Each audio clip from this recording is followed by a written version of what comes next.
မင်္ဂလာပါအားကစားဝါသနာရှင်ပရိသတ်ကြီးခင်ဗျာကျွန်တော်တို့ရဲ့အနာဂတ်မြန်မာလက်ရွေးစင်ချင်းသိငယ်တွေဖြစ်လာမဲ့မြန်မာ U20 အမျိုးသားဘောလုံးအသင်းဟာအခုဆိုရင်နိုင်ငံတကာခြေစမ်းပွဲစဉ်တွေအတွက်ပြင်ဆင်မှုတွေကိုအရှိန်မြင့်တင်နေပြီပဲဖြစ်ပါတယ်ပြီးခဲ့တဲ့အာဆီယံ U19 ချန်ပီယံရှစ်ပြိုင်ပွဲတုန်းကအင်ဒိုနီးရှားဗီယက်နမ်တို့လိုအသင်းကြီးတွေကိုရှုံးနိမ့်ခဲ့ပေမဲ့တီမောအသင်းကိုတော့3-1နဲ့အနိုင်ရရှိခဲ့ပါတယ်အဆိုပါပြိုင်ပွဲအပြီးမှာလေ့ကျင့်မှုတွေခေတ္တနာခဲ့ပေမဲ့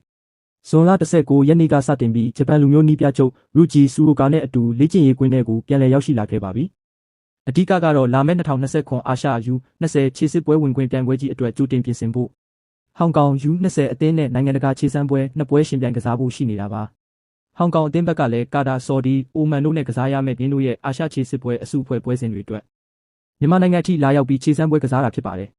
ပွဲစဉ်တွေကိုတော့ရန်ကုန်မြို့တူဝနအားကစားကွင်းမှာညနေ4 နာရီအချိန်ရှင်ပြိုင်ကစားသွားမှာဖြစ်ပြီးပထမပွဲစဉ်ကိုဇူလိုင်လ4ရက်စနေနေ့မှာလည်းကောင်းဒုတိယပွဲစဉ်ကိုဇူလိုင်လ9ရက်အင်္ဂါနေ့မှာလည်းကောင်းအသီးသီးကစားသွားကြမှာဖြစ်ပါတယ်လက်ရှိမြန်မာ U20 အသင်းဟာ2024ခုနှစ်ကမြန်မာ U16 အသင်းကစားသမားအများစုနဲ့အခြေခံဖွဲ့စည်းထားတာဖြစ်ပြီးအတွေ့အကြုံရရှိအောင်ပြီးခဲ့တဲ့နှစ်က U20 ပြိုင်ပွဲမှာ Junior Lion Federation အမည်နဲ့ကစားခဲ့တယ်လို့ယခုနှစ်မှာလည်းမြန်မာ National League 2ပြိုင်ပွဲမှာဝင်ရောက်ရှင်ပြိုင်ဖို့ကာလရှည်စခန်းတွင်းပြင်ဆင်နေတာဖြစ်ပါတယ်အနာဂတ်မြန်မာဘောလုံးလောကရဲ့ကျေပွင့်လေးတွေအတွက်ဒီခြေစမ်းပွဲစဉ်တွေဟာအရေးပါတဲ့အတွေ့အကြုံကောင်းတွေဖြစ်လာမှာသိကြပါတယ်ကဲပရိသတ်ကြီးတို့အနေနဲ့ကောကျွန်တော်တို့ရဲ့ U20 ချင်းသိငယ်တွေရဲ့ခြေစမ်းပွဲရလဒ်ကိုဘယ်လိုခံမှန်းမိကြလဲဗျာကွန်မန့်မှာအမြင်ချင်းဖလှယ်ဆွေးနွေးသွားခဲ့ကြပါဦးအားလုံးကိုကျေးဇူးတင်ပါတယ်ခင်ဗျာ